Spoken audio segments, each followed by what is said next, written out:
عزیز طلبہ و طالبات، السلام علیکم ورحمۃ اللہ وبرکاتہ۔ اس ویڈیو میں سبق کے بقیہ حصے کی وضاحت کی جائے گی۔ امید ہے آپ نے ویڈیو نمبر 2 میں کی گئی سبق کی وضاحت کو اچھی طرح سمجھ لیا ہوگا۔ سائنسی دنیا البیرونی کے اہم سائنسی کارنامے زمین کی لمبائی چوڑائی معلوم کرنے کی صلاحیت پر ناز کرتی ہے۔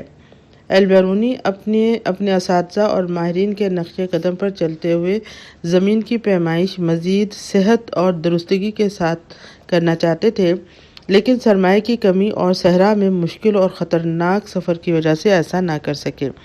تب البیرونی نے جیومیٹری اور الجبرا کا استعمال کرتے ہوئے زمین کی پیمائش کی اور ایک ایسے طریقے کا کھوج لگا لیا جو نسبتاً آسان اور نتائج کے حوالے سے انتہائی کارگر تھا۔ زمین کی لمبائی طول البلد اور زمین کی چوڑائی عرض البلد کا جو طریقہ البیرونی نے ایجاد کیا، اس پر آج تک سائنسدان قائم ہیں۔ اس کی مدد سے شہروں، علاقوں کا حدود اربع اور ان کا دور و قریب ہونا آسانی سے معلوم ہو جاتا ہے۔ اسی طرح البیرونی نے قدرتی چشموں کے بارے میں جو سائنسی نظریہ پیش کیا، اس پر بھی سائنسدان آج تک قائم ہیں۔ البیرونی کا کہنا تھا کہ قدرتی چشموں کے پانی کا زمین سے باہر نکل کر باہر بہنا دراصل پانی میں برقی کیمیائی عمل کا نتیجہ ہے جو زمین کے اندر برپا ہوتا ہے۔ اس کے علاوہ البیرونی نے زمین اور دریا کی گہرائی ناپنے کے طریقے بھی متعارف کروائے، جس سے معدنیات کے علم میں بھی اضافہ ہوا، کیونکہ معدنی ذخائر زمین کی گہرائیوں میں ہی چھپے ہوتے ہیں۔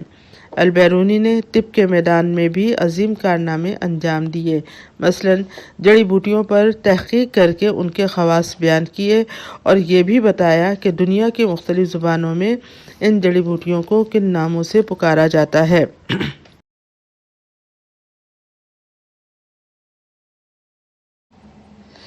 البیرونی نے علم فلکیات اور ریاضی پر تحقیق کے لیے ہندوستان کا سفر بھی کیا۔ ان دونوں علوم پر تحقیق کرنے کے ساتھ ساتھ البیرونی نے ہندوؤں کے مذہبی عقائد، ان کی تاریخ، جغرافیائی حالات، رسم و رواج اور طور طریقوں کا بھی بڑی گہرائی سے مشاہدہ کیا۔ غزنہ واپس آ کر کتاب الہند کے نام سے ایک کتاب لکھی۔ اس کتاب میں ہندوؤں کی تاریخ سے متعلق جو معلومات ہیں وہ کہیں اور سے حاصل نہیں ہو سکتی۔ البیرونی نے یہ کتاب بڑی محنت سے لکھی، کئی سال ہندوستان میں رہ کر ہندوؤں کی زبان سنسکرت سیکھی۔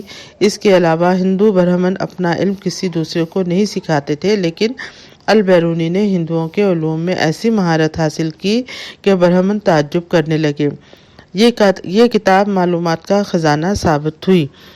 ہندوستان کے عالم البیرونی کے تحقیقی کاموں کی وجہ سے اتنے متاثر ہوئے کہ انہیں علم کا دریا کہنے لگے۔ عالم اسلام کے اس بہت بڑے سائنسدان اور محقق نے 1048 میں اس دنیا فانی سے کوچ کیا۔ پیارے بچوں، یہ تو تھے البیرونی کے سائنسی کارنامے۔ اب ہم عظیم مسلم سائنسدان ابن الہیثم کے سائنسی کارناموں کے بارے میں کچھ معلومات حاصل کر لیتے ہیں۔ ابن الہیثم کا نام ابو علی الحسن تھا۔ یوں تو ابن الہیثم نے مختلف علوم میں مہارت حاصل کی، لیکن بصریات میں اپنے خصوصی کمال کی وجہ سے ساری دنیا میں مشہور ہوئے۔ بصریات وہ علم ہے جس میں آنکھوں کی ساخت، ان کے امراض اور ان کے علاج سے بحث ہوتی ہے۔ ابن الہیثم وہ پہلے سائنسدان تھے جنہوں نے درست طور پر بیان کیا کہ ہم چیزیں کیسے دیکھتے ہیں۔ انہوں نے اس خیال کو غلط ثابت کیا کہ آنکھ سے روشنی نکل کر چیزوں پر پڑتی ہے۔ انہوں نے ثابت کیا کہ روشنی ہماری آنکھ میں داخل ہوتی ہے تو ہم دیکھتے ہیں۔ حقیقت یہ ہے کہ روشنی جب کسی جسم پر پڑتی ہے تو اس کی کچھ شعاعیں اس جسم کی مختلف سطحوں سے پلٹ کر فضا میں پھیل جاتی ہیں۔ ان میں سے بعض شعاعیں دیکھنے والے کی آنکھ میں داخل ہو جاتی ہیں، جس کی وجہ سے وہ شے آنکھ کو نظر آنے لگتی ہے۔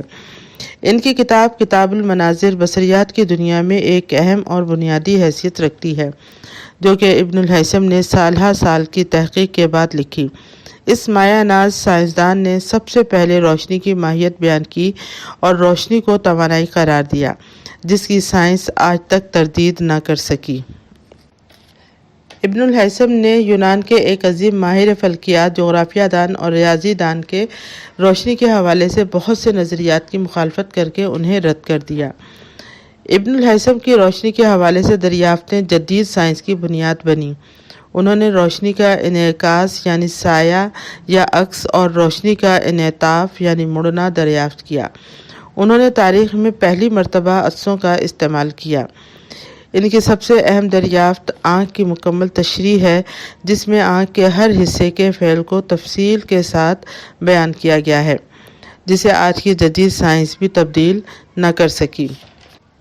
ابن الہیثم نے بتایا کہ آنکھ کیسے دیکھتی ہے اور اس کی اندرونی بناوٹ کیسی ہے۔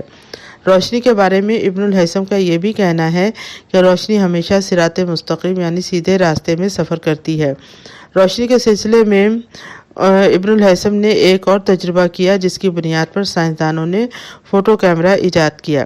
وہ کہتے ہیں کہ اگر کسی تاریک کمرے میں دیوار کے اوپر والے حصے سے ایک باریک سوراخ کے ذریعے سورج کی روشنی گزاری جائے تو اس کے بالمقابل پردے پر جن اشیاء کا عکس پڑے گا وہ الٹا ہوگا۔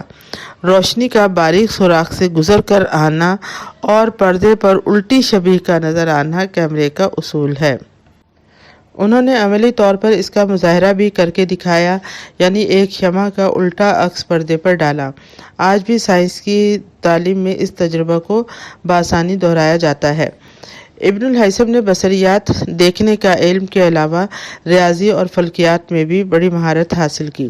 ابن الہیثم 965 عیسوی میں عراق کے تاریخی شہر بصرہ میں پیدا ہوئے۔ یہیں اپنی تعلیم مکمل کی، پھر بغداد چلے گئے۔ بغداد بھی عراق کا ایک تاریخی شہر ہے اور اس زمانے میں اسلامی دنیا کا سب سے بڑا علمی مرکز تھا۔ تمام عالم اسلام سے لوگ یہاں علم حاصل کرنے آتے تھے۔